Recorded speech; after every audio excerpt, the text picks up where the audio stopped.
Muli ho, magandang umaga sa bawat isa ho sa atin. Tayo po nagpapasalamat sa Diyos na tapos ang ating Sunday School.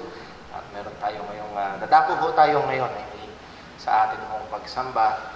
At bago ho tayo dumako sa ating tawag sa pagsamba, ay ilang mga announcements po muna.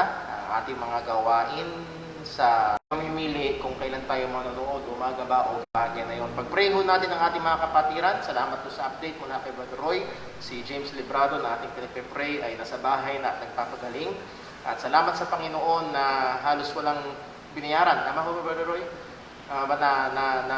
At least settle yung mga bayarin. Salamat sa Diyos. And also sa mga kapatiran na nagkaloob ng mga pangangailangan. Kaya nagpapagaling. Meron pa lang mga binili, mga gamot, mga ano.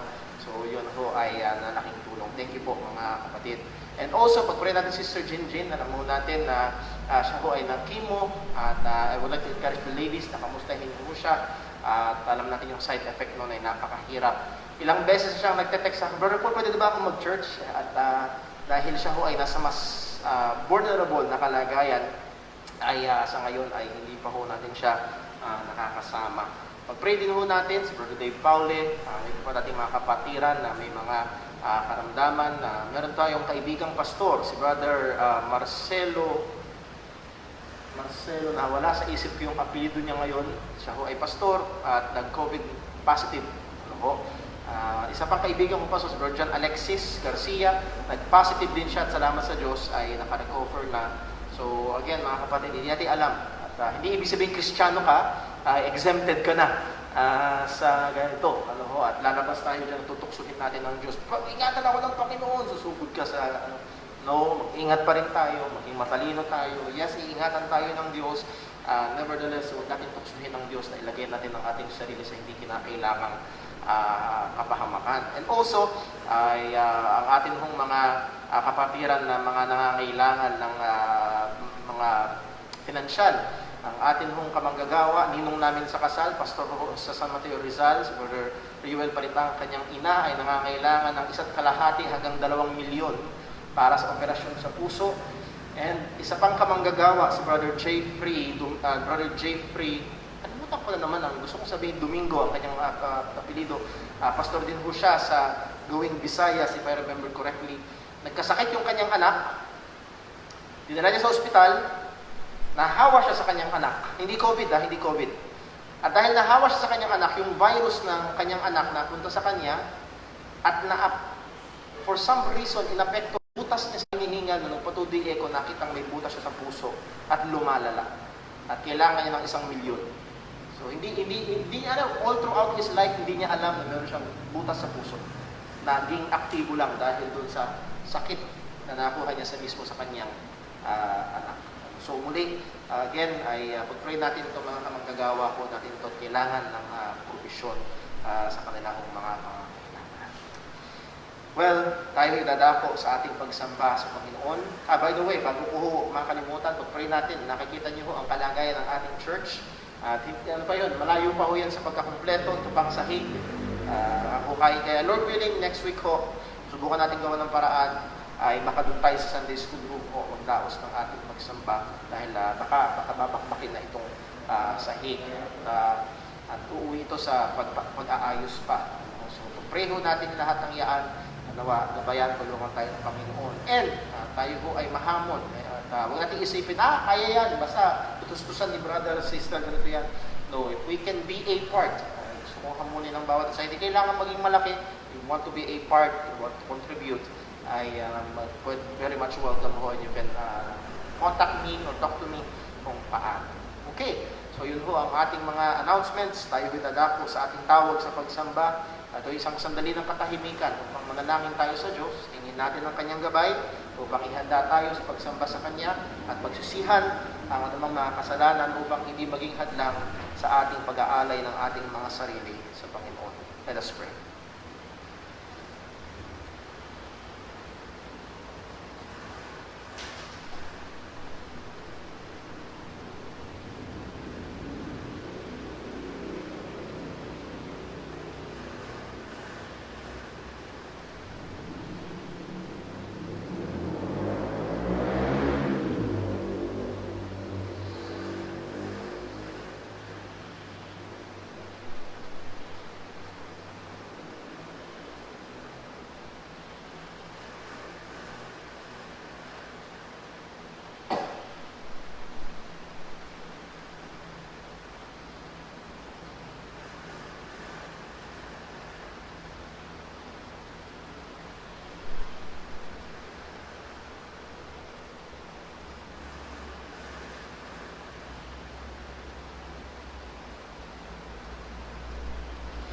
Manalangin po tayo.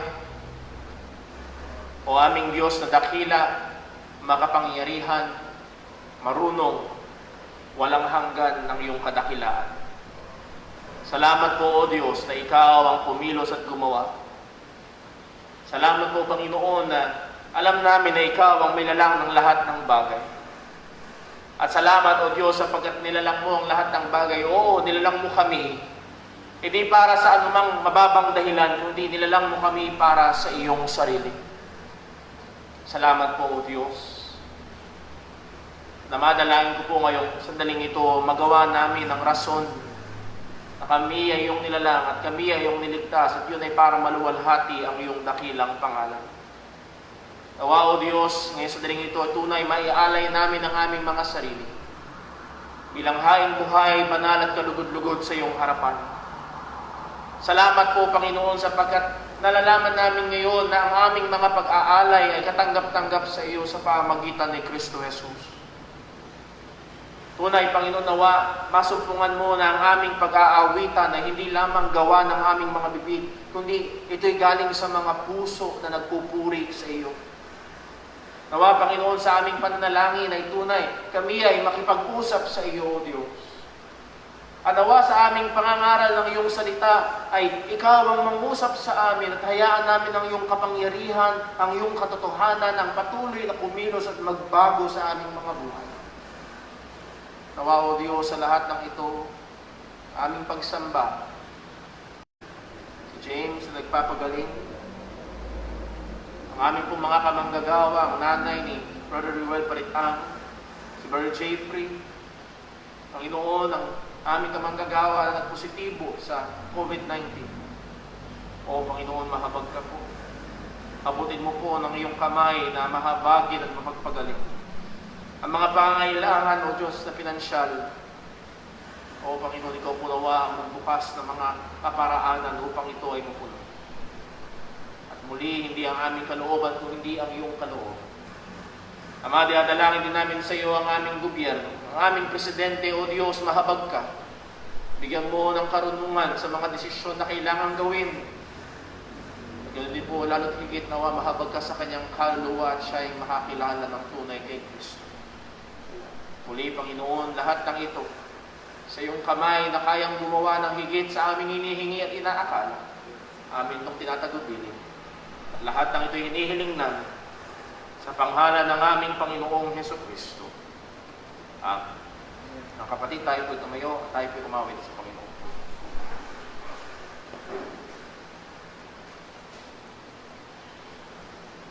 Tayo po'y umawit.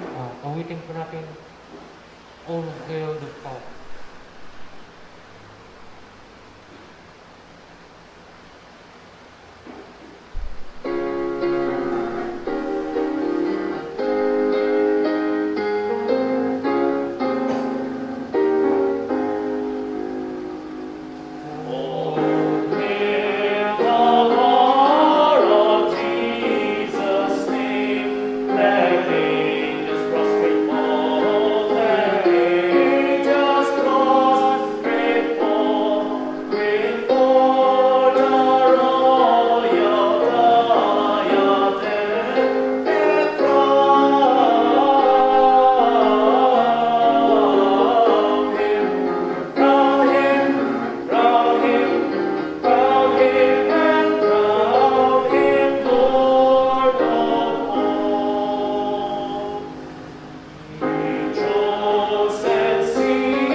Magandang umaga mga kapatid.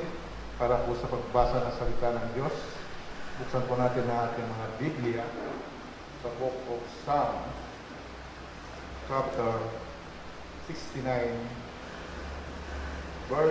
umpisa tayo sa verse 13 hanggang 20. Psalms chapter 69, verse 13 tayo mag-umpisa po hanggang 20. Okay. Are you there? Amen. Okay. Verse 13. Really read. But as for me, my prayer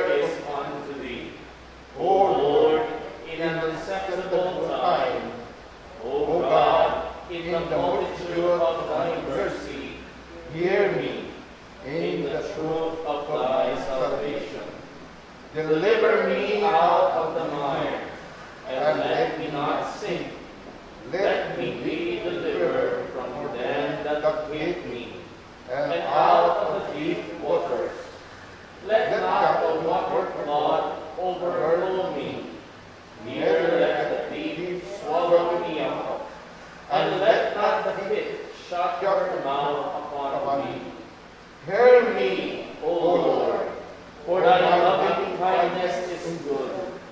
Turn unto me according to the multitude of thy tender mercies, and hide not thy face from thy servant. For I am in trouble. Hear me speedily. Draw nigh unto my soul, and redeem me. Deliver me because of thy enemies. Thou hast known my reproach, and my shame, and my dishonor. My adversaries are all before thee. Reproach hath broken my heart, and I am full of heaviness. And I looked for some to take pity, but there was none, and for comforters, but I found none. They gave me also gall for my meat, and in my thirst they gave me vinegar to drink. Let their table become a snare before them, and that which should have been for their welfare, let it become a trap. Let their eyes be darkened, that they see not, and make their loins continually to shake. Pour out thy indignation upon them, and let thy wrathful anger take hold of them. Let their habitation be desolate, and let none dwell in their tents. For they persecute him whom thou hast smitten, and they talk to the grief of those whom thou hast wounded. And iniquity unto their iniquity, and let them not come into thy righteousness. Let them be blotted out of the book of the living, and not be written with the righteous. Pagpalain ng Diyos ang pagbabasa ng kanyang salita. Tayo po'y sandaling manalangin, mga kapatid. O Diyos, aming amang nasa langit, dakila ka at makapangyarihan, Panginoon. Nararapat dakilang Diyos na ikaw ay purihin, sambahin, Panginoon. Dakilain, Panginoon, sapagkat ikaw ang pinagmulan ng lahat ng mga bagay, Panginoon. O Panginoon, maraming salamat po sa patuloy mong paggabay at pag-iingat sa bawat isa sa amin, Panginoon. Salamat, Panginoon, sa iyong proteksyon, Panginoon. Sa iyong pagkalinga, Panginoon, sa iyong mga anak, Panginoon. Sa iyong pagbibigay ng kalakasan, Panginoon, sa amin, Panginoon. Sa buhay at sa hininga, Panginoon. Salamat, Katilang Diyos, sa mga bagay na ito, Panginoon. Salamat sa mga biyaya, Panginoon, na sa kabila ng lahat, Panginoon, sa pandemic, Panginoon, ng panahon ito, Panginoon. Binigyan po kami, Panginoon, ng pangangailangan, Panginoon. Salamat, Katilang Diyos, sapagkat narayan, Panginoon, ang iyong dakilang pag-ibig, Panginoon. Lalong-lalo na po, Panginoon, ang iyong ginawa doon sa krus ng Kalbaryo, Panginoon, na siya pong nagbigay ng kaligtasan, Panginoon, sa amin, Panginoon. Siyang kamatayan, Panginoon, sa krus ng Kalbaryo. O Diyos, patuloy mo kaming gabayan, Panginoon. Patuloy mo kaming patnubayan, Panginoon, sa aming buhay, Panginoon, sa mundong ibabaw na ito, Panginoon. At nawa, dakilang Diyos, dagdagan po ang aming kaalaman, Panginoon, patungkol po sa iyo, Panginoon. Dagdagan po, Panginoon, ang aming pananampalataya, Panginoon. Na sa panahon ito, Panginoon, na dapat kami, Panginoon, ay magtiwala sa iyong kakayahan, Panginoon, na ikaw lamang, Panginoon, ang aming sandigan. Ikaw ang aming pinagmumulan ng lakas, Panginoon. Sapagkat nararapat na kilang Diyos na kami ay mararapat, Panginoon, magtiwala sa iyo, Panginoon.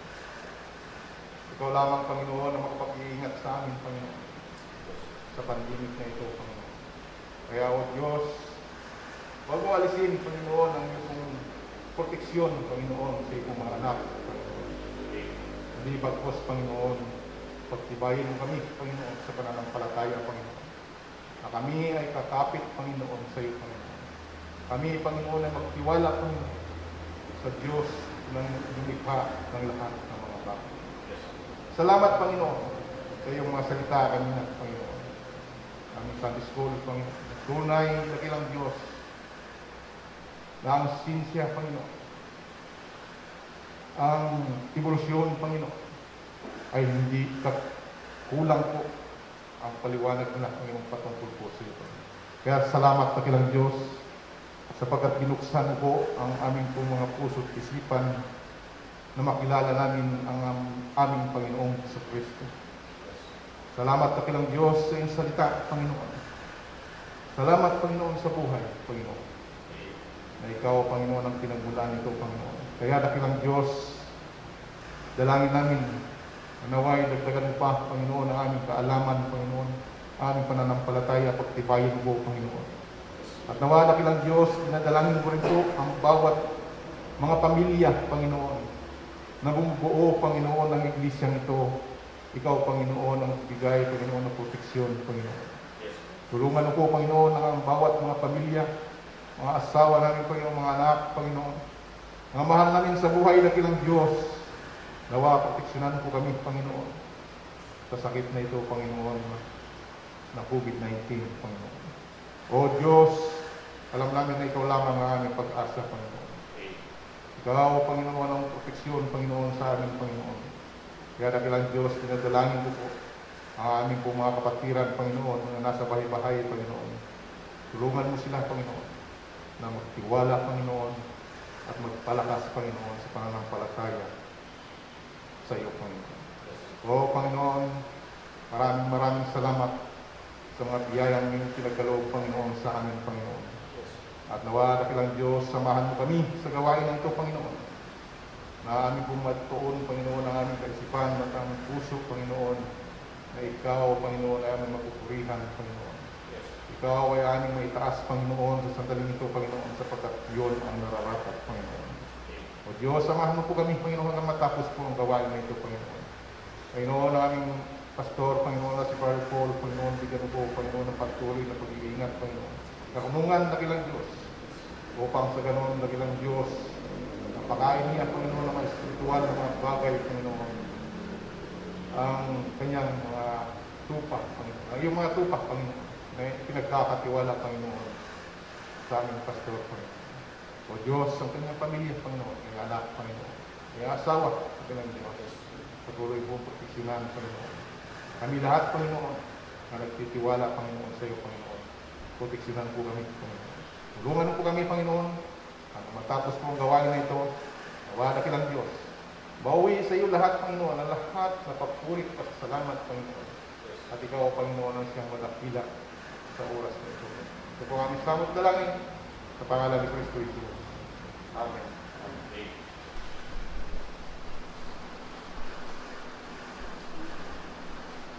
Tayo po tumawag sa Panginoon. Awitin po natin, Christ the Lord is risen today.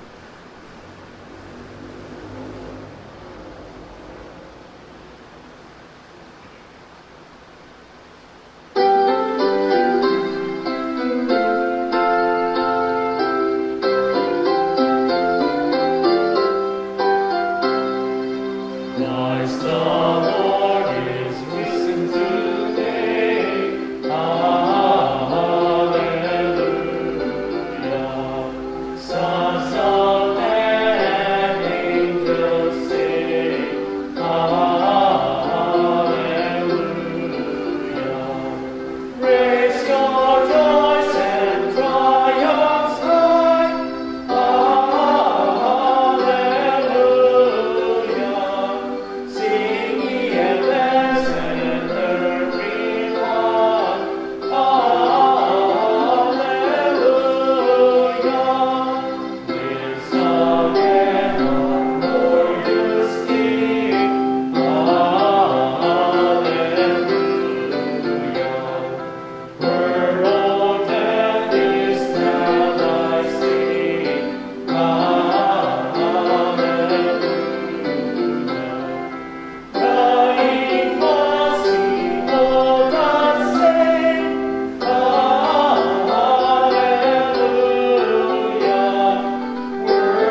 Tayo dadako sa ating pagkakaloob at ito'y oportunidad natin upang parangalan ang Diyos sa pamamagitan ng mga bagay na ating tinatangkilik na galing din naman sa Kanya. At para po sa ating talatang basihan, ang ating pagkakaloob ay atin mong basahin ang 2 Corinthians chapter 9, verses 6 to 8. Tayo po'y magsitayong lahat.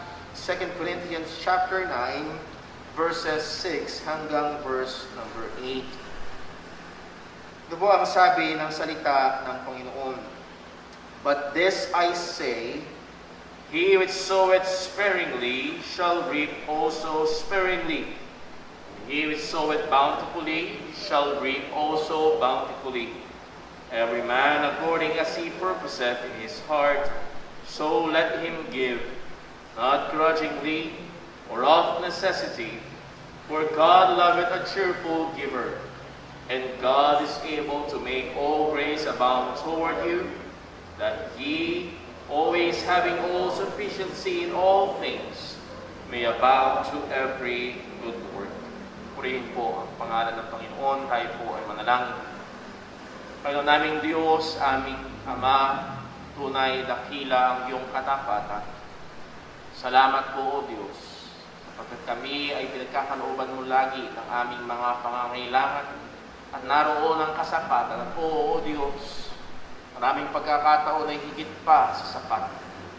Salamat po, Diyos, na Ikaw ay sumasaghana sa amin, na aming nabasa sa iyong salita, na kami na iyong sinaganahan o nakatanggap ng iyong masaganang biyaya, kailangan maging sagana rin sa pagbibigay, pagkakaloob at paging sa pagtulong sa iba.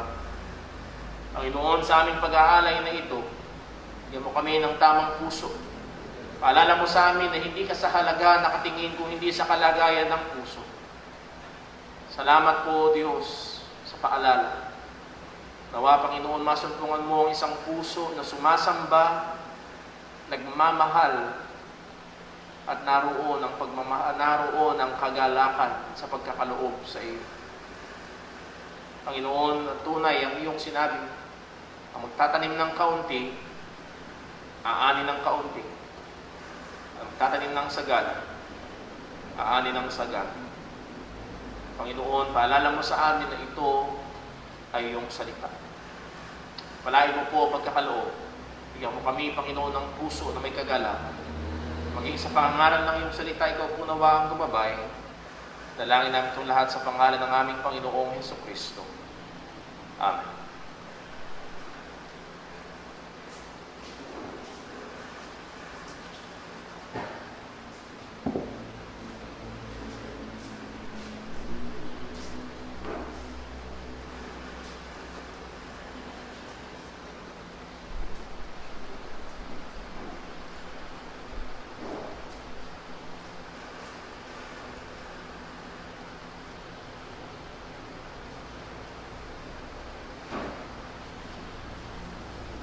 Tayo po yung magsayin lahat. Tayo po yung tumawid sa Panginoon. Awitin po natin, Holy, Holy, Holy.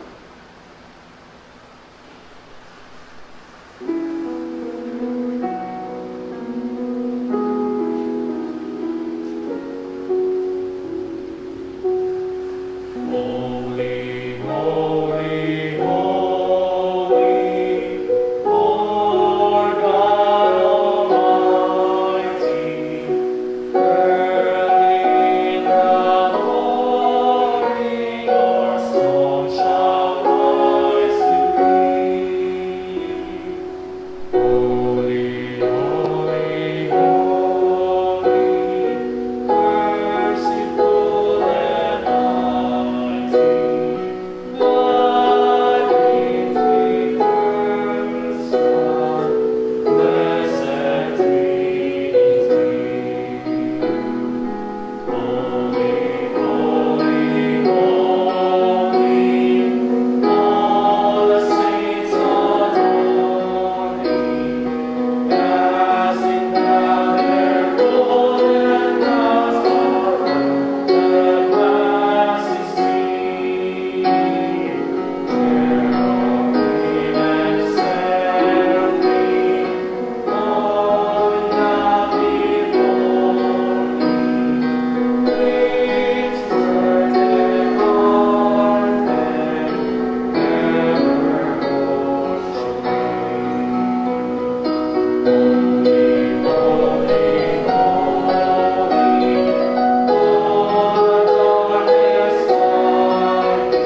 Tayo po'y dadako sa ating pangangaral ng salita ng Panginoon. Ayan.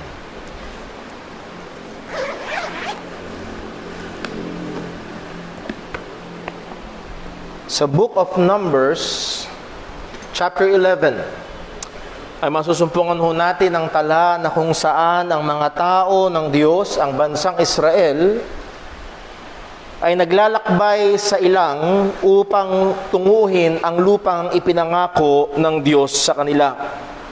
Ang mga taong ito ay inilabas ng Diyos sa Ehipto sa pamamagitan ng kanyang makapangyarihang kamay at ngayon nga ay naglalakbay patungo sa lupa na kung saan dinescribe na dumadaloy ang gatas at pulot.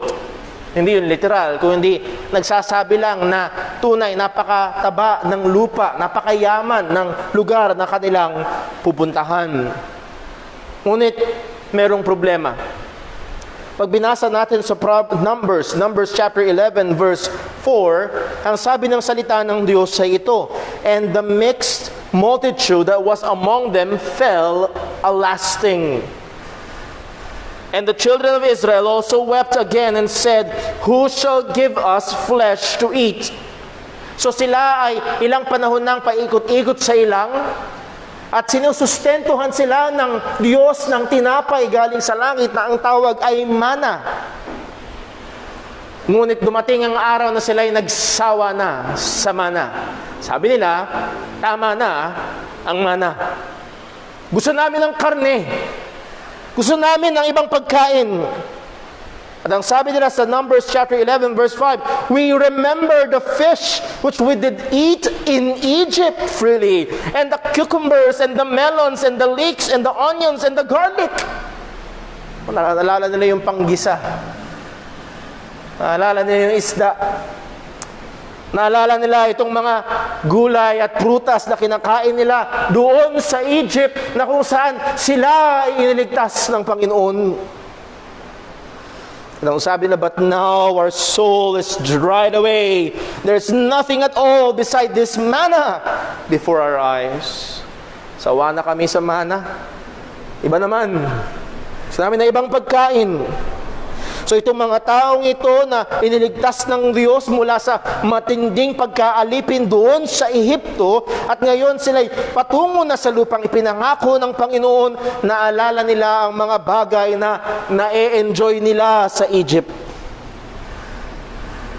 They got fed up sa binibigay ng Diyos, sa probisyon ng Panginoon. Ano nangyari? Binigay sa kanila ng Diyos ang gusto nila. Gusto ng karne? Sige. Sa mahimalang paraan, pinahangin ng Diyos at dumating ang mga pugo. At ang sabi ng Biblia, sila'y nagsikuha, nagsipagluto, at nagsikain.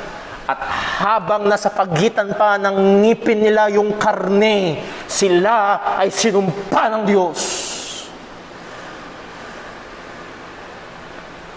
Ang punto ho, kaya ho natin sinabi ang kaganapang ito ay dapat ho tayong matuto sa mga taong ito. Na mula sa kalagayan sa Ehipto, saan sila iniligtas ng Diyos, at yun yung larawan natin bilang mga Kristiyano, mula sa pagkaalipin sa kasalanan, tayo ay iniligtas ng Panginoon, at sila ay naglalakbay patungo sa lupang pangako, at tayo bilang mga Kristiyano ay naglalakbay sa buhay na ito, patungo sa ating tahanan sa langit, ay kailangang mapaalalahanan na baka tayo ay matuksong tumingin patalikod at alalahanin ang mga bagay na na-enjoy natin dati sa Ehipto, sa buhay ng hindi pagiging Kristiyano. At ito mismo ang pinapaalala ni Pedro sa kanyang mga sinulatan. Alalahanin niyo mga kapatid, mga Kristiyano, kayo ay mga manlalakbay lamang. At bilang mga manlalakbay at mga citizen or mga mamamayan ng langit, ay may mga bagay na kailangang iwasan at mga bagay na kailangang pagyamanin. At doon ho sa mga talatang ito, nais ko kayong anyayahan sa unang Pedro Kapitulo 2. 1 Peter chapter 2. At dalawang talata lang ho ang ating bibigyang pansin ngayong umaga. 1 Peter chapter 2 verses 11 to 12. Tayo po yung magstayo para sa pagbasa ng salita ng Diyos. 1 Peter chapter 2 verses 11 hanggang 12.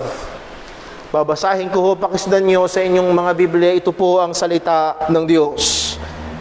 Dearly beloved, I beseech you as strangers and pilgrims, abstain from fleshly lusts which war against the soul, having your conversation honest among the Gentiles, that, whereas they speak against you as evildoers, they may by your good works, which they shall behold, glorify God in the day of visitation.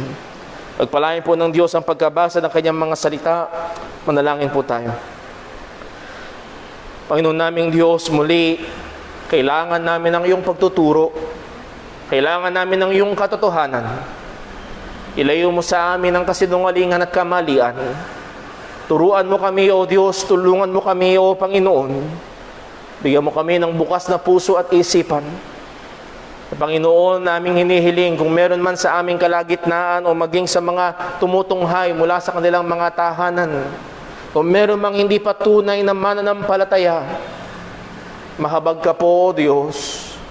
At nawa ngayong araw na ito ay bigyan mo siya ng liwanag upang makita ang katotohanan patungkol kay Kristo. Na siya lamang ang tagapagligtas at siya'y sumampalataya. Panginoon, muli, ikaw po ang mahabag sa amin. Maging mabiyaya ka po sa oras na ito.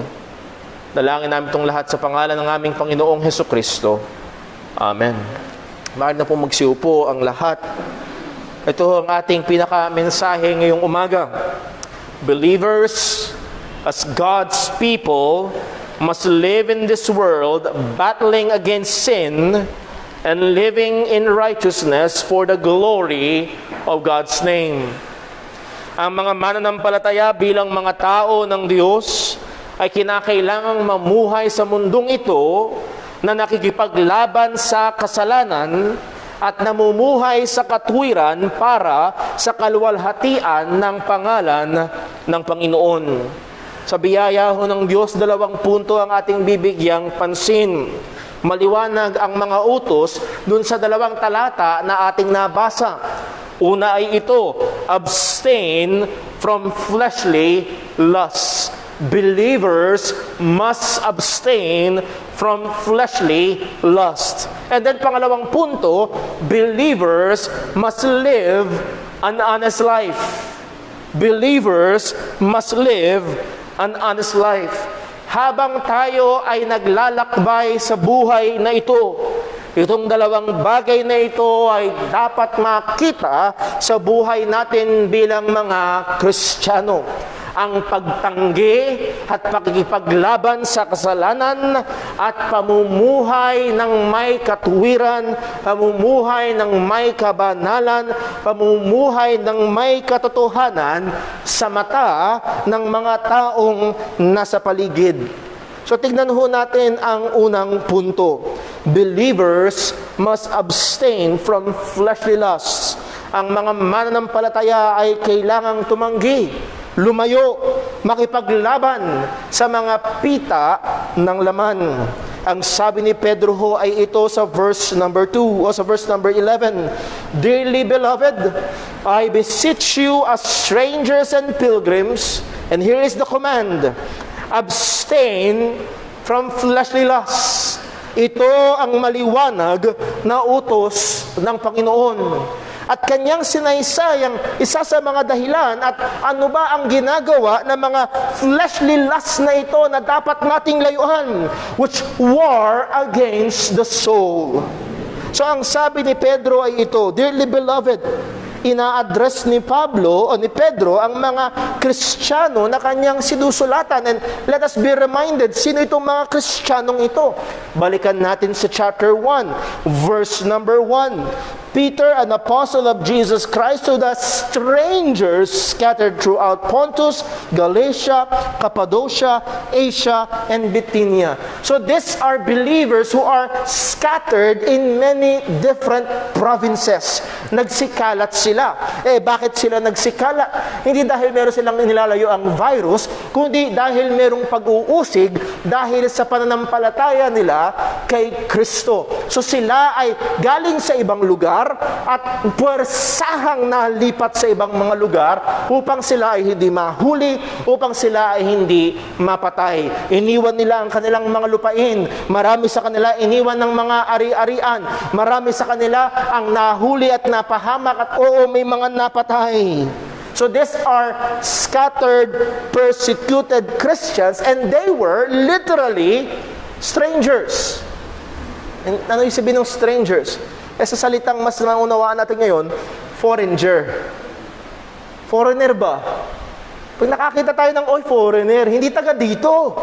Maaaring iba ang kulay ng balat, maaaring iba ang kulay ng kanyang buhok, ibang lengguwahe ng kanyang salita, ibang korte ng kanyang mata. Mukhang foreigner. Galing sa ibang lugar. At ito ang kalagayan ng mga mananampalatayang kausap ho ni Apostol Pedro.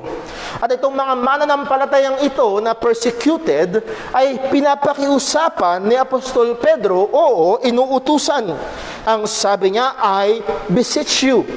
Parakaleo, ang ibig sabihin ng parakaleo is to call to one side. Para bang tinatawag siya na tumabi at meron siyang gustong sabihin, ini-exhort niya, pinapakiusapan niya. At paano niya pinapakiusapan ng mga Kristiyano? Ang sabi ni Pedro ito, as strangers and pilgrims. This word strangers, paroikos, ang ibig sabihin, dwelling near or neighboring. You do not live in that house, but you dwell near that house.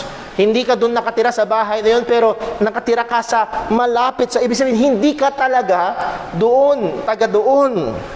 Pilgrims, ng ibig sabihin ay the one who comes from a foreign country. Yun nga yung sinabi natin kanina, na terminong mas familiar sa atin ay foreigner, hindi taga rito. Kumbaga sa atin ay maaring Bulakenyo na lipat sa Maynila. Hindi talaga taga Maynila, taga Bulacan. Or maaaring taga Mindanao na lipat dito sa Bulacan o taga Bulacan na lipat sa Visayas. Ano man ang nangyari, ikaw ay napunta sa ibang lugar at ikaw ay foreigner. At yun ang sinasabi ni Pedro sa mga Kristiyano. Mga kapatid, nakikiusap ako sa inyo bilang mga estranghero, bilang mga foreigner, bilang mga hindi taga dito. Yun ang sinasabi niya. At ito'y lapat na lapat sa mga Kristiyano. Kung ating at nawa, hindi natin nakakalimutan na tayo ay hindi taga rito sa mundong ito. Ang sabi ng Biblia, tayo ay estranghero, tayo ay foreigner. Kagaya ng ating ginaawit natin, this world is not our home. We're just passing through. We do not, yes, we live in this world, but we do not belong in this world.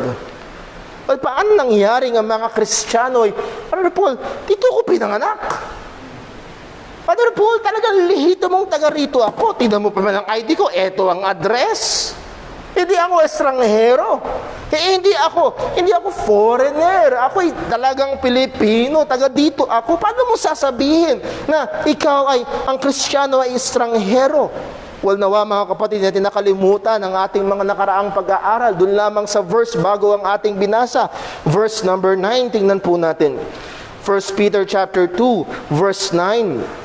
Ang sabi ni Pedro, but ye who are those, the believers, are a chosen generation, piniling mga tao ng Diyos, a royal priesthood, a holy nation, namumukod tanging bayan, a peculiar people.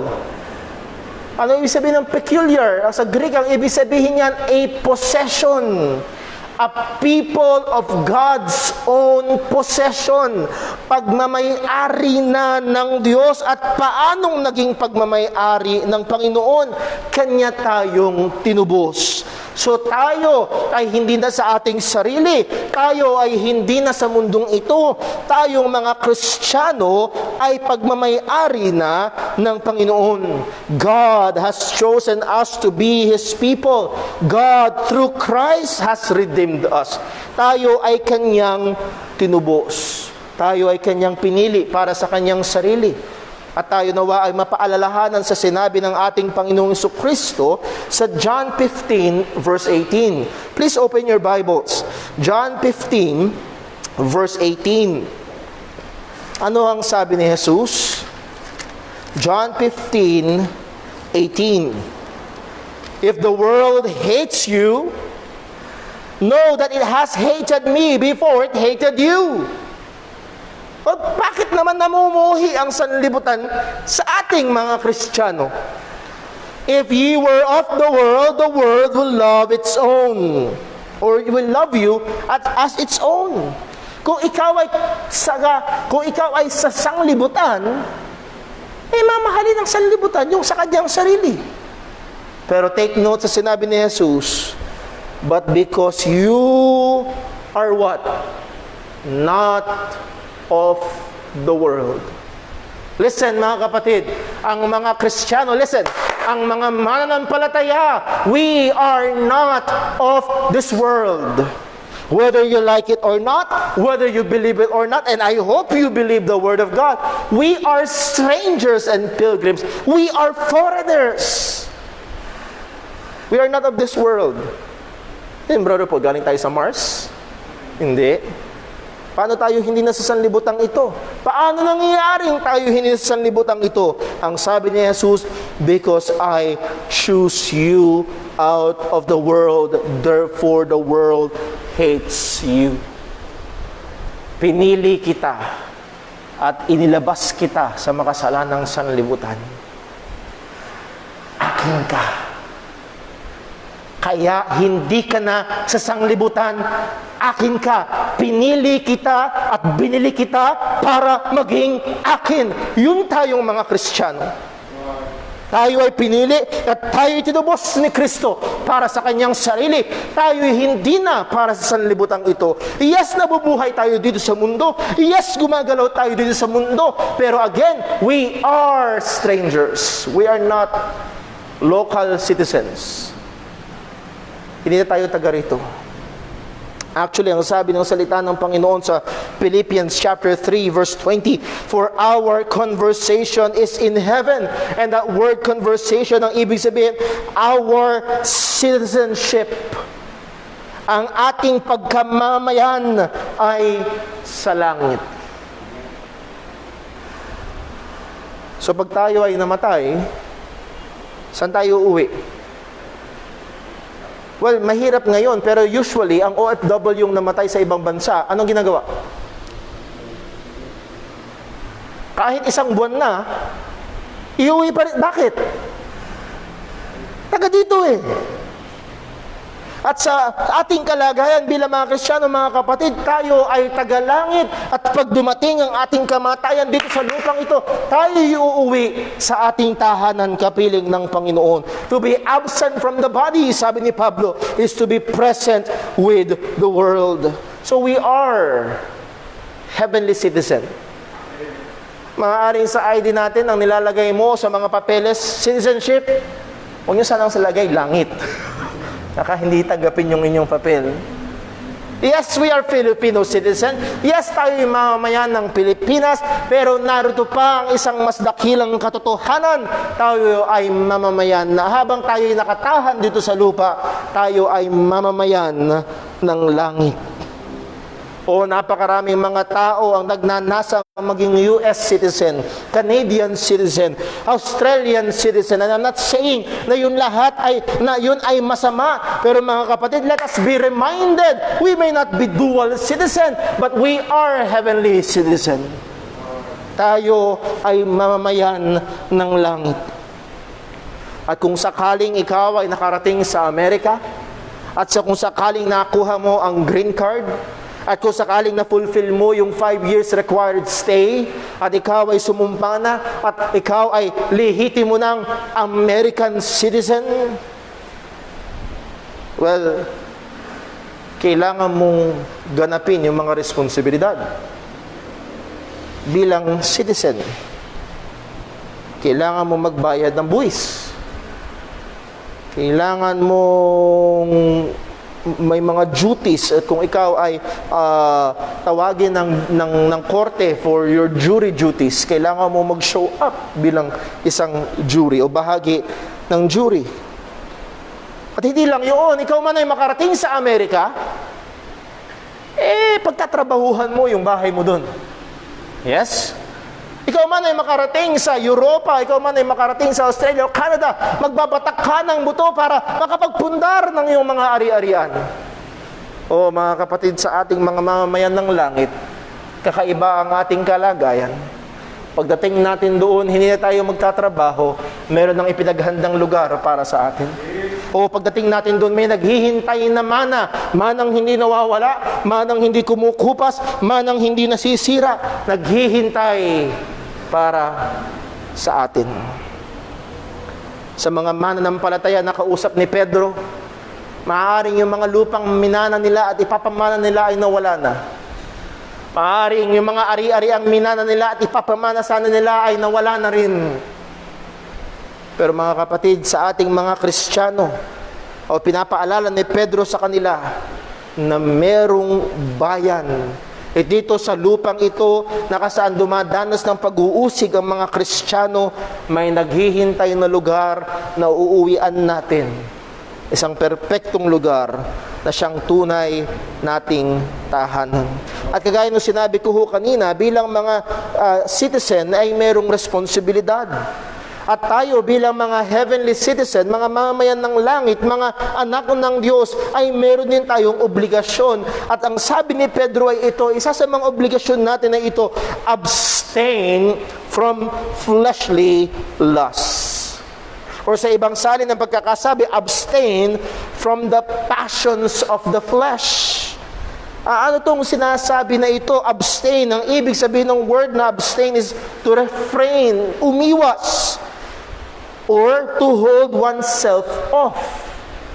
O sa ibang salita na mas maunawa natin, pigilan mo ang iyong sarili. Huwag mo hayaan ang iyong sarili. It means that there is a tendency, there is a pull. Hindi ito isang bagay na walang puwersa, hindi ito isang bagay na walang epekto. Ibig sabihin, merong humahatak sa atin. Ibig sabihin, merong tumutulak sa atin at kailangan nating pigilan ang ating mga sarili. Yun ang sinasabi ho ni Pedro. Yes, tayo ay mga ipinanganak ng muli. Oo, ang sabi ng salita ng Diyos, tayo ay mga bagong nilalang kay Kristo Jesus. Pero oo, tayo pa rin ay namubuhay sa apektadong kasalanan na katawan na ito. Na kung saan ang sabi ng salita ng Diyos, may nakatahang kasalanan. At ito ay aktibo pa din.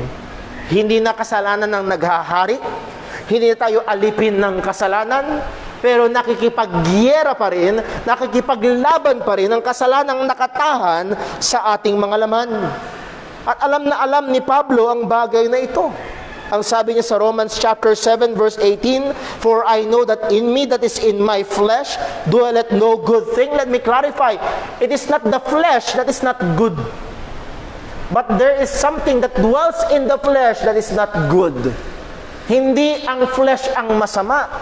May nakatahang masama sa flesh. Bakit? Pag tinuloy nyo ang basa dito, Romans chapter 6, ipagamit natin ang mga membro, ang bahagi ng ating katawan, paggamit natin para sa katuwiran. So we can and we must use this flesh.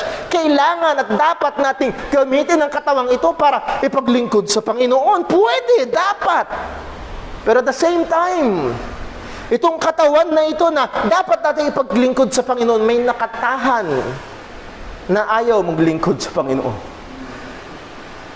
Ang sabi ni Pablo, for I know that is in me, that is in my flesh, no good thing for to will is present with me, but how to perform that which I find good, which is good I find not. Verse 19, for the good that I would, I do not, but the evil which I would not, that I do. Now if I do that I would not, it is no more I that do it, but sin that dwelleth in me. So may nakatahang kasalanan. May I say this, the struggle is real. Ito ang larawan ng buhay ng Kristiyano. Merong pakikipagdigma. Merong labanan. Merong nakatahang kasalanan na humahatak. May nakatahang kasalanan na tumutulak. At ang sabi ni Apostol Pedro, abstain! Pigilan mo! Labanan mo! Huwag mo sundin ng sex bomb kung anong gusto ng puso mo. Sundin mo. Oo, mga kapatid, kakapahamak yun ng marami. At marami nang napahamak dahil sinunod yun. Ano daw ang kailangang pigilan? Ano daw ang kailangang layuan? Alin daw ang dapat labanan? Ang sabi ni Apostol Pedro, abstain from fleshly lusts or passions of the flesh. Now, we have normal, regular passions, right? Desire. Halimbawa, sexual desire. Yan ay ginawa ng Diyos, nilagay ng Diyos sa tao. Pero nung ginawa ng dyablo, ito ay pinilipit at ginawang napakakarumal-dumal na kasalanan. At yun ang libang, yun ang trabaho ng dyablo kadalasan. Ang mga mabubuting bagay na ginawa ng Diyos ay pipilipitin niya at papapangitin niya. Ano itong mga fleshly lusts na ito? Isang makakatulong sa atin para ma-identify ang mga bagay na ito. Let us go to Galatians chapter 5. Galatians chapter 5 and verse 19. Galatians 5 verse 19. Ano po ang sabi ng salita ng Diyos? Now, the works of the flesh are manifest. These are the works of the flesh. These are the lusts of the flesh. Which are this? Adultery, fornication, uncleanness, lasciviousness. All of that is about immorality. Mga sexual na kasalanan. Verse 20, idolatry, witchcraft, hatred, variance, emulation, wrath, strife, seditions, heresies. Verse 21, envyings, murders, drunkenness, revelings, and such like. Of which I tell you before, as I have also told you in time past, that they which do such things shall not inherit the kingdom of God. Oh, wag kang pabiro. Kung ikaw ay namumuhay sa adultery, you will not inherit the kingdom of God. Oh, wag kang pabiro. Kung ikaw ay manlalasing, hindi ka papasok sa kaharian ng Diyos. Ito ay mga makasalanan na dapat pagsisihan at tunay kang sumampalataya kay Kristo.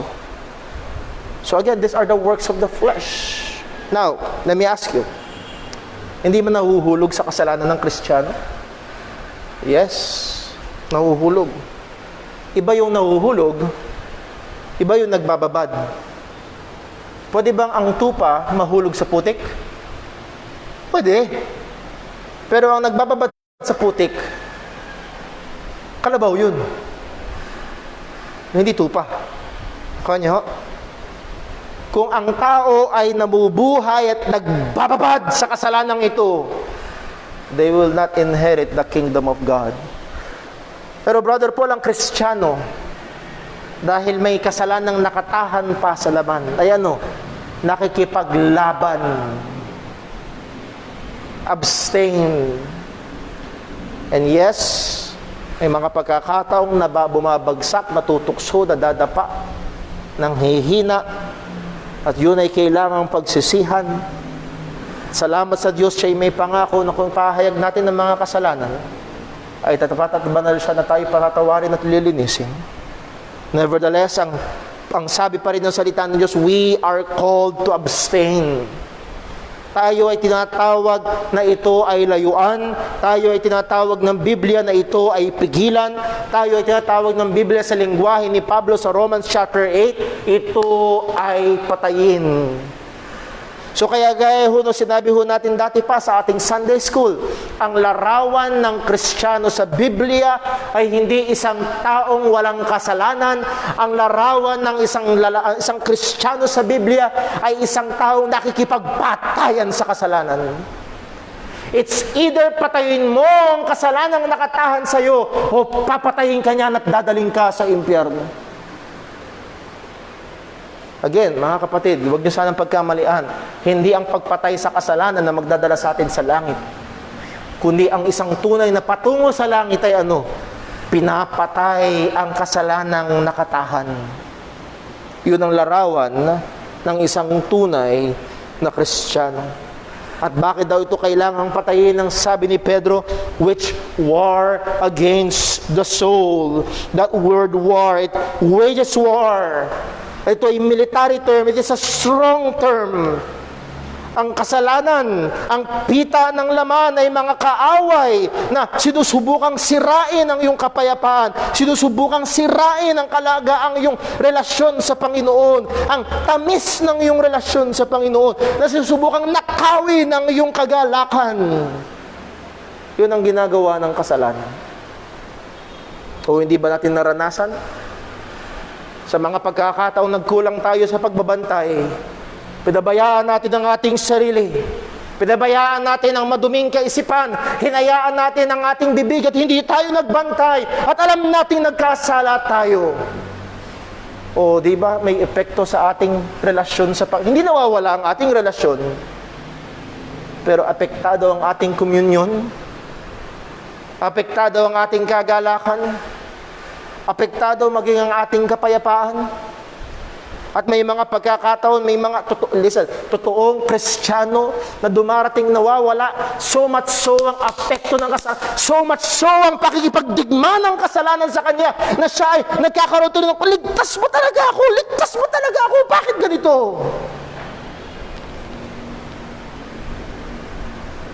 Ganon katindi ang kasalanan. Hindi ito isang kaibigan na dapat alagaan. Ito ay nakikipagdigma at ang layunin ay wagwasak. Ang sabi ni Pedro, abstain from fleshly lusts. So anong punto? Ang mga mananampalataya ay kailangang araw-araw at tuloy-tuloy na makipaglaban sa kasalanan hanggang sa marating natin ang langit nating tahanan. Ang mga Kristiyano ay kailangang tuloy-tuloy at araw-araw na makipaglaban sa kasalanan hanggang sa marating natin ang ating langit na tahanan. Ibig sabihin, walang pagre-retiro dito, walang break time dito, lagi-lagi, araw-araw, oras-oras, laban sa kasalanan. Huwag mo sanang sabihin nasa loob ka ng bahay. Huwag mo sanang sabihin nasa loob ka ng church. O mga kapatid, nais ko sabihin, maging sa likuran ng pulpito, tuloy pa rin ang laban. Ganun kadaya ang kaaway. Walang lugar. Bakit? Kasi nakatahan yan sa'yo. Mamundok ka man, kasama mo pa rin. Hanggang umuwi tayo sa langit nating tahanan. At dahil ito ay totoo, mga kapatid, because this world is not our home, because we are God's people, let us abstain from worldly and fleshly passions that is contrary to holiness. Dahil itong mundong ito ay hindi natin tahanan, at dahil tayo ay mga taong pinili ng Diyos para sa kanyang sarili, tinubos ng Diyos para maging kanya, tayo ay may obligasyon na labanan ang mga kasalanang pita ng laman at magsumikap sa kabanalan. Obligasyon natin ito. Muli, ang larawan ng Kristiyano ay hindi isang taong walang kasalanan, kundi nakikipaglaban sa kasalanan. And may I advise, hindi shotgun approach, kundi sniper approach. Meron mga tao, Lord, tulungan mo akong labanan ng kasalanan. Amen. At teka muna, ano ba yung mga kasalanan na yon? Take time to sit down and enumerate what are those. At particular mong atakihin. Katamaran ba? Atakihin mo. Kalibugan ba? Atakihin mo. Pagiging chismosa ba? Atakihin mo. Hindi yung shotgun, Lord, tulungan. Lord, tulungan mo akong labanan ng pagiging chismosa ko. Lord, tulungan mo akong labanan ng pagiging tamad ko. Lord, tulungan mo akong labanan ng pagre-rebelde ko sa magulang ko. Tukuyin, patayin. Yun ang dapat nating gawin sa kasalanan. Oo mga kapatid, ito ay obligasyon natin bilang mamamayan ng langit at estranghero dito sa lupa. May kasabihan nung unang panahon, when you're in Rome, do like Romans do. Pag daw nasa Rome ka, gayahin mo ang ginagawa ng mga Romans. Para bang pag nasa Pilipinas ka, mag-drive kang kagaya ng mga Pilipino. Well, mga kapatid, while in the world, we must not do what the world do. We must obey what God commands. And then number 2, obligasyon natin na ito, believers must live an honest life. Believers must live an honest life. Verse number 12, dito tayo matatapos. Ang sabi ni Pedro ay ito, having our conversation honest among the Gentiles, that whereas they speak against you as evildoers, they by your good works, which they shall behold, glorify God in the day of visitation. So ang mga mananampalataya, una may obligasyon na labanan ang kasalanan, abstain from fleshly lusts. And then pangalawa, we must be what? Living a life that is honest. Ang sabi ni Pedro, having your conversation honest among the Gentiles. That word conversation, again, Old English, hindi ibig sabihin, dapat honest ka sa conversation, sa dapat honest ka sa salita mo. Yes, we must be honest in our words. Thou shalt not lie. Thou shalt not bear false witness. Di ka dapat magsasabi o sasaksi na totoo ang hindi totoo. Dapat lagi tayong totoo sa ating sinasabi. Yun ang utos ng Panginoon. Pero ang punto rito ay hindi yung ating pakikipag-usap, conversation, kundi yung ating pamumuhay, lifestyle. We must live an honest lifestyle. That word honest is the Greek word kalos. Nang ibig sabihin, beautiful, excellent, commendable, admirable. We must live a life that is beautiful. We must live a life that is excellent, commendable, kapuri-puri, admirable, kahanga-hanga. O hindi ibig sabihin niya na mamuhay tayo sa paraan na hangaan tayo ng sanlibutan.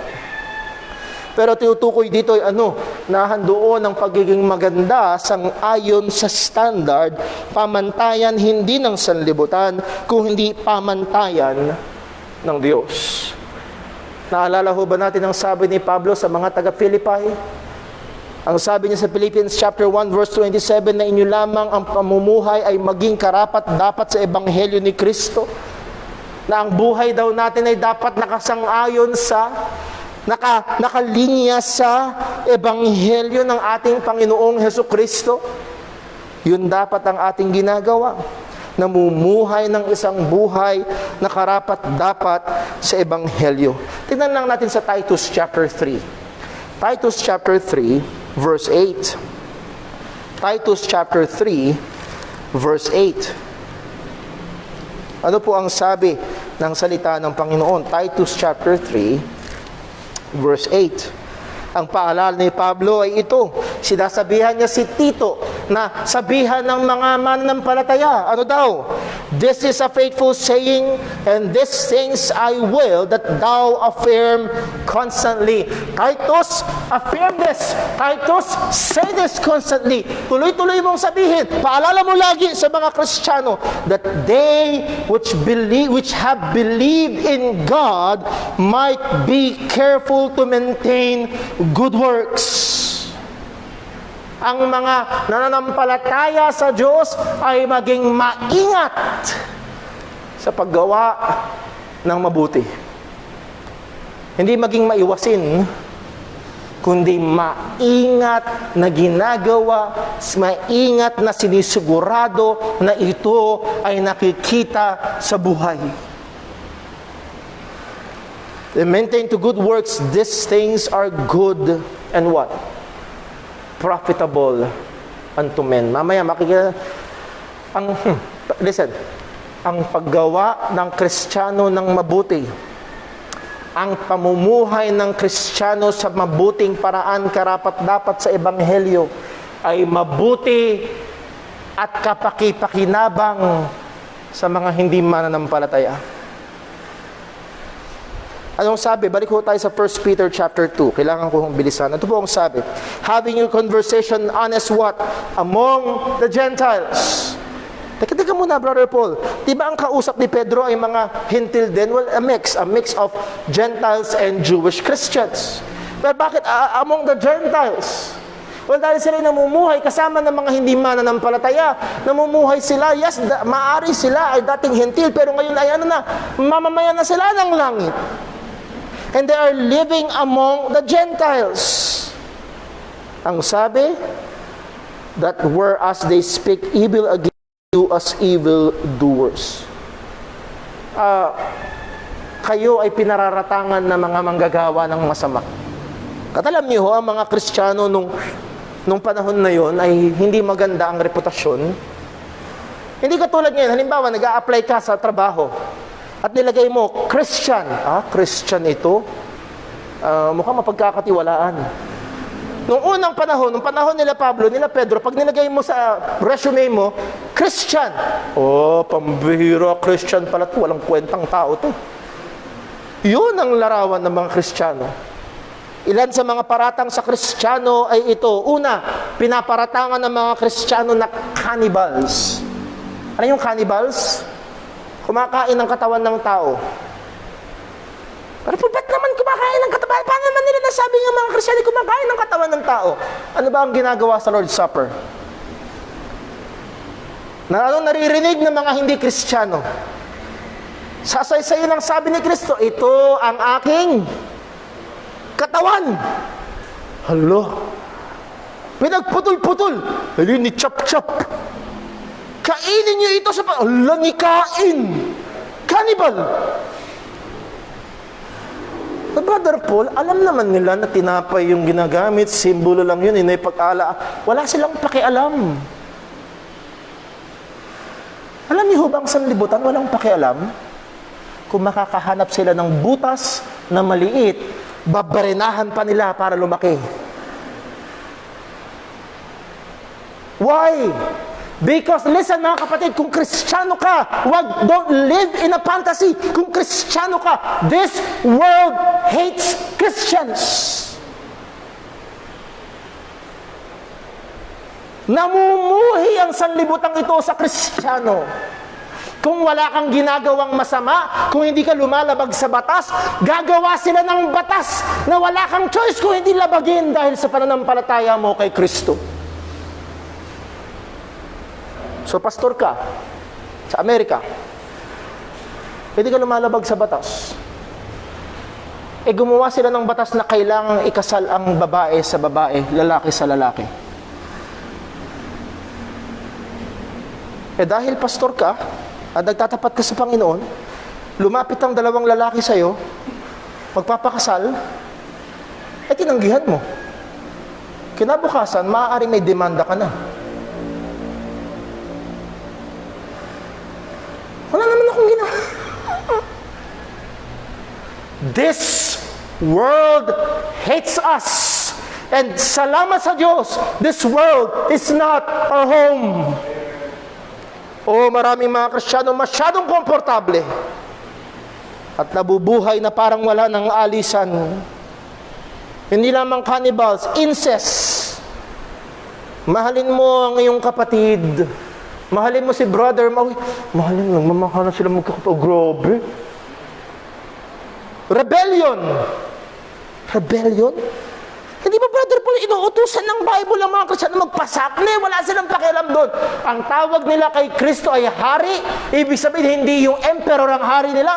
Rebelde. Yung linggo-linggo nilang pagtitipon-tipon, nagpaplano sila ng destabilisasyon. Pinaparatangan nila ang mga Kristiyano. Alam niyo kung ano pa, isang number 1 na paratang nila, ang mga Kristiyano ay atheist. Sumasamba nga sa Diyos eh. Paano naging atheist? Eh hindi nila sinasamba yung ibang Diyos. Ayaw nilang sambahin yung ibang mga Diyos din ng Roman. Ayaw nilang sambahin ng emperor. Atheist. Eh mga Kristiyano yan, masasama yan eh. Mga lokong mga tao yan eh. Yun ang salita sa mga Kristiyano. Alam niyo, hanggang ngayon, nangyayari yan. Yung mga Kristiyano yan, ang kikitid ng utak yan eh, walang pangunawa. O, nagmamahalan nga eh. Lalaki sa lalaki, pero nagmamahalan. Ayaw niyo ba nun, nagmamahalan? O, ang mga Kristiyanong yan, yan ay mga nang-aabuso ng kababaihan. Bakit daw nang-aabuso? Eh, sinasabi mo namang magpailalim sa mga lalaki. Oo, mga kapatid, hindi nila layuning unawain ang Kristyanismo. Listen, this world hates us and they will speak evil of you. Kung wala kang ginagawang masama, gagawan ka ng kwentong masama, lalo na kung hindi tayo mapag-ingat. At pag nakakita sila ng butas, babarinahan pa nila. Oo, mga kapatid, maging maingat tayo. This world hates us. Sabi nga ho ng isang mga awit, si Albert Simpson, sabi niya, to the hardest of places, He calls me to go, not thinking of comfort or ease. The world may pronounce me a dreamer, a fool. Enough, if the Master I please. Kung ikaw ay isang Kristiyano na actually, redundant yun, kung ikaw ay isang Kristiyano, kung ikaw ay Kristiyano, dapat nagtatapat ka kay Kristo. So let me just shorten it. Kung ikaw ay isang Kristiyano, be sure of this. This world will hate you and will speak evil of you. Anong sabi ni Pedro? Pero kahit na gano'n ang gawin nila, live an honest life among the Gentiles. Mamuhay ka pa rin ng isang magandang paraan ng pamumuhay. Bakit daw ho? That they may by your good works, which they shall behold. Yes, may mga pagkakataon na kailangan nating sagutin ng kanilang mga paratang. May mga pagkakataon, sabi nga ni Jude, that we should earnestly contend for the faith. Ang tawag ko dyan is apologetics. Pero maraming pagkakataon na isa sa pinaka-the best na depensa ng pananampalatayang Kristiyano ay hindi yung sinasabi natin, kung hindi yung ibinubuhay natin. O mga kapatid, ang mga hindi Kristiyano sa paligid ay nakatingin sa atin. Tinitingnan nila tayo kung paano natin minamahal ang ating mga asawa. Tinitingnan nila tayo kung paano ka nagpapasakop sa iyong mister. Tinitingnan nila tayo kung paano natin pinapalaki ang ating mga anak, paano natin ginagastos ang ating mga pera, ang ating paraan ng pagsasalita, kung paano tayo tumutugon sa mga ginagawa ng iba. Tinitingnan nila tayo kung paano natin hinahandle ang ating mga problema sa buhay. Tinitingnan nila tayo ang itsura natin sa trabaho natin. Tinitingnan nila tayo kung tayo ay mayroong mga negosyo. Tinitingnan tayo ng sanlibutan habang tayo namumuhay kasama nila. Nakatingin sila. nag-oobserba. At tama ang sinabi ng isang mangangaral, mag-ingat ka kung paano ka nabubuhay. Baka ikaw ang tanging Biblia na binabasa ng mga kasama mo. Hindi nila bubuksan ang Bible, pero titignan nila ang buhay ng Kristiyano. At nawa, nakikita nila ang katotohanan ng aklat na ito sa buhay na nagpapakilalang anak ng Diyos. Live honest among the Gentiles. Alala niyo ang sabi ng Panginoong Hesukristo sa Matthew chapter 5 verse 16, let your light so shine before men. Why? That they may see your good works. Ang buhay mo ay dapat magliwanag. Ang buhay mo bilang Kristiyano, ang patotoo mo bilang Kristiyano ay magliwanag sa harapan ng mga hindi mananampalataya. Upang makita nila yung mga gawang mabuti at hindi para palakpakan ka. At they may glorify your Father which is in heaven. Nang sabi ni Pedro, that they may be your good works which they shall behold, glorify God in the day of visitation. Ano itong day of visitation na ito? Sa maraming mga Baptist churches, ang day of visitation, Sabado. Sabado sila ano. Well, actually, ang day of visitation sa Bible, dalawa. It's either a day of judgment or a day of blessing. Nakuha niyo ho? Ang day of visitation, ibig sabihin, pupuntahan ka ng Diyos. Kasi dadalawin ka ba? Halimbawa, yung pulis, kumatok sa bahay mo, dadalawin ka ng pulis. Pagbukas ng pintuan, nahandun yung mga drug paraphernalia, ano mangyayari? Judgment. Huli. Pagbukas ng pintuan, malinis. Nangangamusta lang ho. Nandito lang ho, nagro-ronda. Paprotektahan namin kayo. Huh? Pagbisita ng Panginoon, laging dalawa, it's either judgment or blessing. At ito ho sa konteksto ng sulat ni Pedro, and I think this is not of judgment, but of blessing. Halimbawa ho sa Luke chapter 1 verse 67, ang sabi ng salita ng Diyos, and his father Zacharias was filled, ito yung tatay ho ni John the Baptist, was filled with the Holy Ghost and prophesied saying, blessed be the Lord God of Israel, for he hath what? Visited and redeemed his people, and hath raised up an horn of salvation for us in the house of his servant David. So yung pagdalaw ng Panginoon, it is a blessing. Or more on, sa lengguwahe ng kaligtasan. So, anong sinasabi ho dito ni Pedro? Na ang mga hindi ligtas na nakatingin sa buhay mo bilang Kristiyano ay maaaring dalawin ng Panginoon at gamitin kasangkapan ng Diyos ang kanilang naobserbahan sa buhay mo at sila ay iligtas ng Diyos. Remember Brother Edgar Kiambao?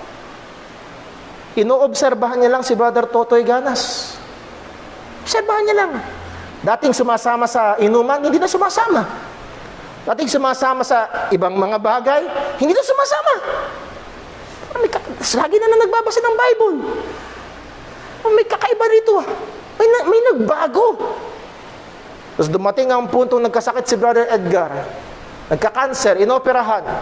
At medyo naka-recover na, inimbitahan. One time lang, inimbitahan ni Brother Totoy. Alam niyo, sa salita mismo ni Brother Edgar, nakausap ko dati si Brother Edgar, sabi niya, well, nakita ko kasi, di siya nagdalawang sabi, di siya nagdalawang imbita. Isang imbitasyon lang, sumama. At alam natin yung the rest. Mula nun, nagtuloy-tuloy si Brother Edgar hanggang siya umuwi sa Panginoon. Bakit? Dahil nakita niya ang buhay ng isang Kristiyano. O mga kapatid, meron ho tayong obligasyon. At dahil ito ang katotohanan ng mga tao ng Diyos, God's people will be hated by the world, but we must pursue to live out a godly life and a righteous life before them. Kahit na ang mga tao ng Diyos ay kamuhian ng sanlibutan, kailangan tayong magpatuloy na mamuhay ng isang makadiyos at matuwid na buhay sa harapan ng mga tao. So mga kapatid, let us live in a way that will be a good testimony for the unbelieving world, for our unbelieving neighbors, for an unbelieving spouse, unbelieving children, unbelieving boss, unbelieving employee, unbelieving workmate, unbelieving friends, unbelieving classmates, unbelieving relatives. Ang mga hindi mananampalataya na nakakasama natin sa araw-araw na nagmamatsyag sa ating pamumuhay, mamuhay tayo sa isang paraan na tayo'y nagiging mabuting patotoo para sa pangalan ng Panginoon. Yes, maaaring ikaw ay nagdurusa ng pag-uusig dahil sa iyong pananampalataya. Ano ang dapat gawin? Hindi itago, kundi magpatuloy. Maging maliwanag na ilaw. Let me close with an illustration. Nasabi ko na ho ito noon, ngunit napakaliwanag na ilustrasyon ho kasi sa aking kaisipan. Ang ating kapatid na si Sister Joyce Misahon, dati siya ay Joyce Dungka. Naalala ko kung paano siya kinatagpo ng Panginoon, niligtas siya ng Panginoon. At nung siya ay naging Kristiyano, talaga naman tuloy-tuloy, Sunday morning, Sunday evening, prayer meeting, masipag sa church, na sa gawain ng church. Ang Bible niya, binabasa niya lagi. Kung hindi nagkakamali, kundi twice, 3 times a year, binabasa niya ang Bible niya. Talagang napakainit sa Panginoon. At dumating ang time, pinersecute siya. Pag uwi niya ng bahay, galing church, pinalo siya ng payong ng nanay niya. Pag hindi ka tumigil sa pag-church na yan, hindi ka magtatapos ng pag-aaral. Tapos! Cum laude. Pag hindi ka tumigil sa pag-church, hindi ka nakakita ng maganda BIM. At ngayon, siya may poging asawa. At maganda ang kalagayan sa biyaya ng Panginoon. At alam niyo ho, meron siyang taga-usig. Yung sarili niyang kapatid. Isa sa mga abay namin nung kasal, si Brother JP Dungka. Naalala yung kwento, naalala ko yung kwento na kung saan yung aming pastor noon, si Brother Joseph de Vera, bumisita kila Sister Joyce. Minura pa siya. Ay, wag mo nang pupuntahan ang kapatid ko. Parang ganoon yung sinabi.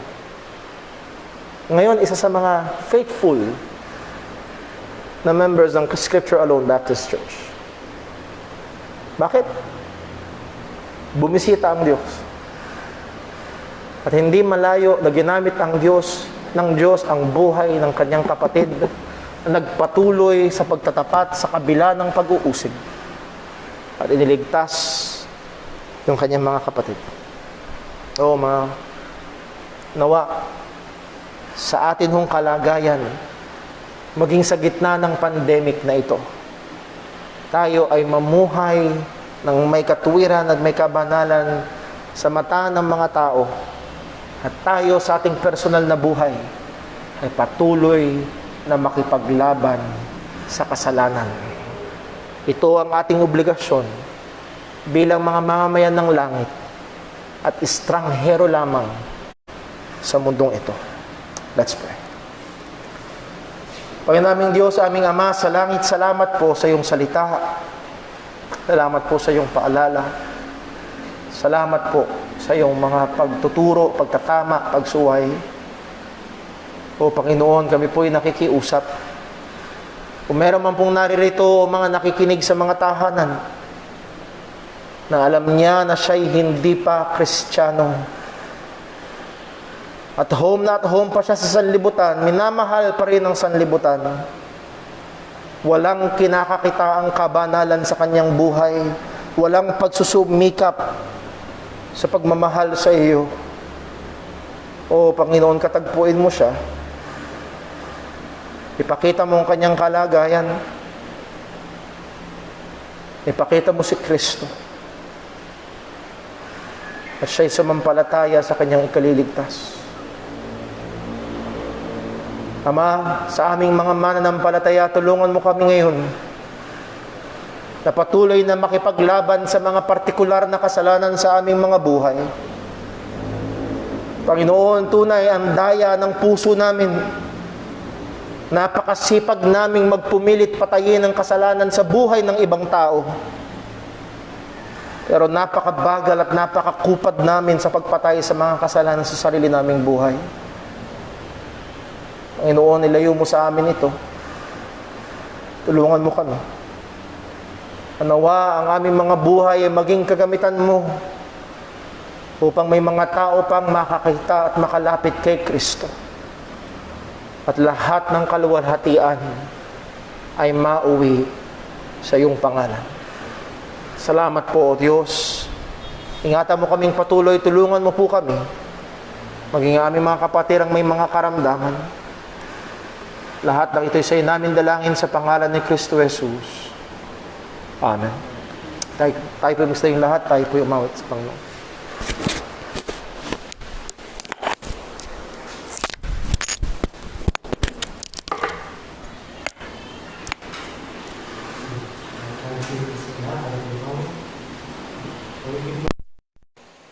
Living for Jesus.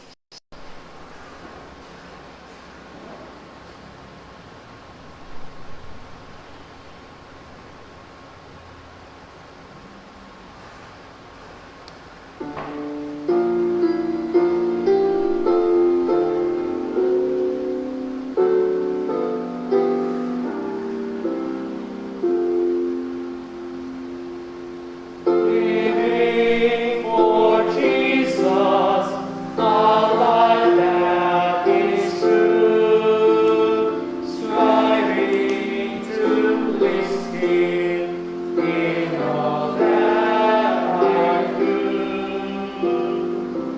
yielding allegiance, glad-hearted and free. This is the pathway of blessing for me. Oh Jesus, Lord and Savior, I give myself to Thee. For now in Thine atonement, didst give Thyself for me. I am no other master, my heart shining and true. My life I give henceforth to Him, O Christ, for me alone. Living for Jesus through earth's little one, my dearest treasure, the life of His Son, seeking the lost ones, He died to redeem, bringing the weary to find rest in Him. Oh Jesus, Lord and Savior, I give myself to Thee. For now in Thine atonement, didst give Thyself for me.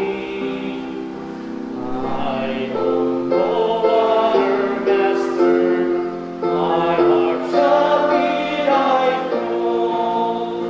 My life I give henceforth to Him, O Christ, for me alone.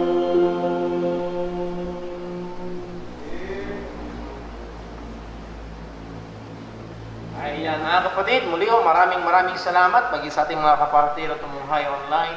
Mamaya hong gabi may gawain pa rin ho tayo, alas 6. You're also free to come here and be with us. And also, kung hindi man ho kayo nandito, nawa, tumutok po tayo sa mga tahanan at patuloy tayo sa mamba sa Panginoon. Pag-pray natin yung completion ho ng proyekto dito sa ating church. Again, if you want to be a part, let me know. At pag-usapan ho natin kung paano tayo magiging makakatulong ho sa mga bagay po. Pag-pray ho natin yung mga gawain natin at nawa ay patuloy ho tayong sumikap at tapat sa Panginoon. Muli ho, I miss you all, mga kapatid. I love you all. Ingat po tayo. God bless po. Ilang mo pala. Ano tayo? Video record. Yung mga nandito para may record. Kaway-kaway mo pag may time. Kaway-kaway. Hello po.